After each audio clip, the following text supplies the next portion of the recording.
जय शिवराय भावांनो, आजचा व्हिडिओ आपण एकदम खतरनाक बनवत जातो. नवीन नवीन व्हिडिओ आणत जातो. तर तुम्ही लाईक आणि सबस्क्राईब कमेंट करा.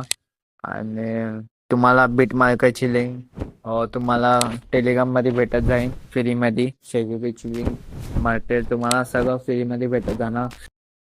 काय प्रॉब्लेम आला असेल तर मला इंस्टाग्रामला मेसेज करू शकतात. तर तुम्हाला पण व्हिडिओ बनवायचे असेल तर मला इंस्टाग्रामला मेसेज करू शकतात. तर चला आजचा व्हिडिओ बघून घेऊया. माझी काजू कतली जिलेबी, मग उकडी तो आईच्या हातची पुरणपोळी,